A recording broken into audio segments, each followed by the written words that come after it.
Hello and welcome to my channel. Let's dive into today's topic.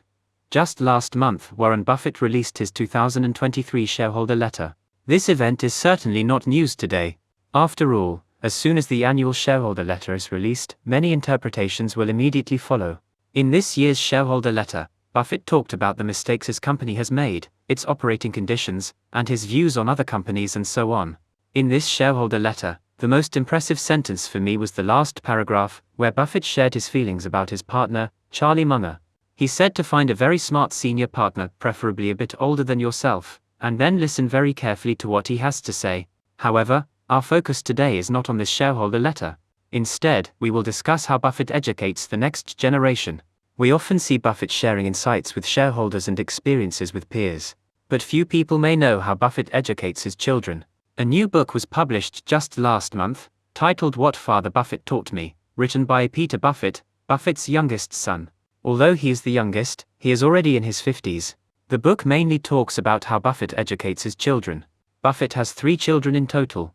Interestingly, although Buffett himself is known as the Oracle of Omaha, his 3 children have careers unrelated to stocks. His eldest daughter Susie is now in the knitting business and has her own store.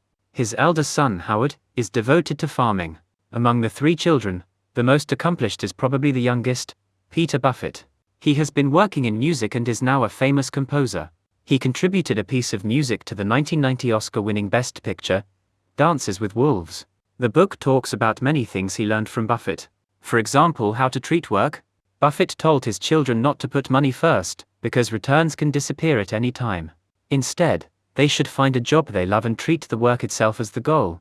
Also, when it comes to fairness, Buffett told his children that people are born fair, but opportunities in life are never fair. They need to be aware of this reality, and so on.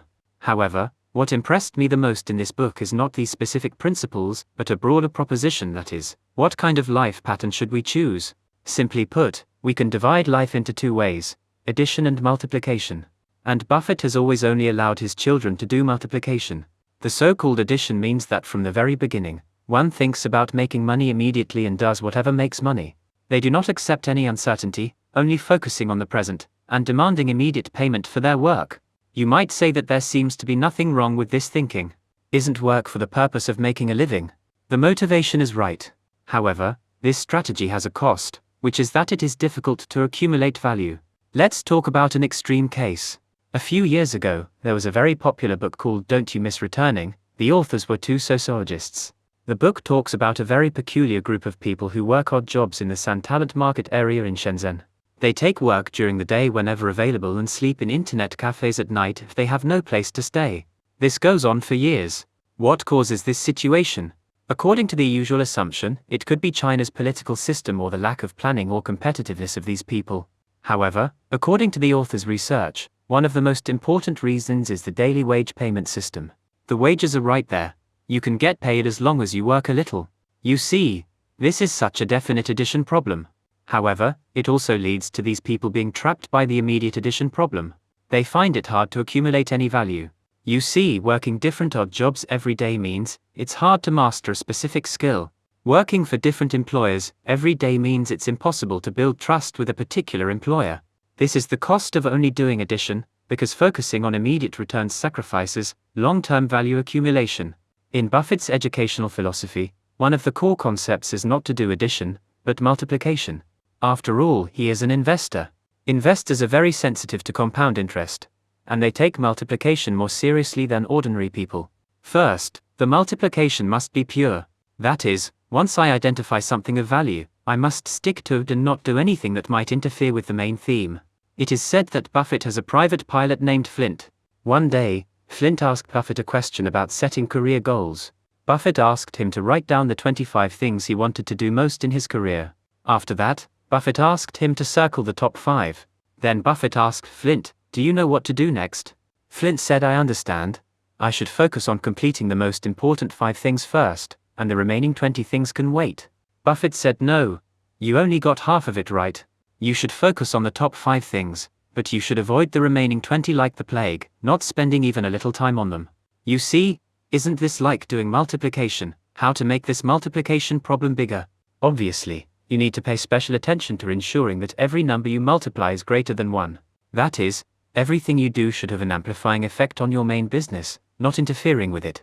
Hearing this, you might say, focusing on one valuable thing for a lifetime.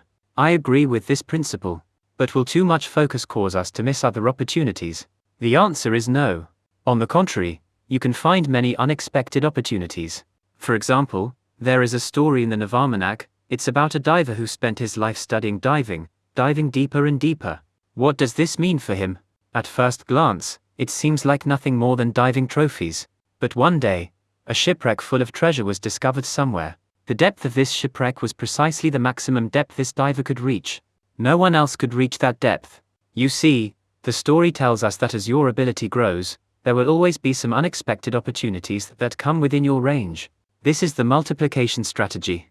With this perspective, when we look at many of the things Buffett tells his children, they may seem like chicken soup for the soul, but they are actually saying, don't do addition by dabbling in various things. Instead, focus on one main line and only do multiplication. For example, Buffett says that a wise work philosophy is not to focus on returns but on the process itself, on the passion, focus, and determination of the goals in treating work. You see, this is not to say that returns are unimportant, but rather not to let the amount of return interfere with your life's main theme. Furthermore, what is the essence of work? It is to take your analysis into the real world for validation, satisfying your curiosity, while embarking on a journey to discover new values and opportunities. You see, this is also about focusing on one thing and continuously doing multiplication. From this perspective, we often talk about long-termism.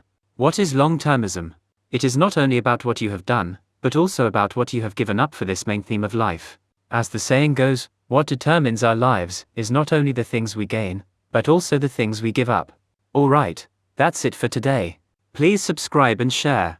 See you next time.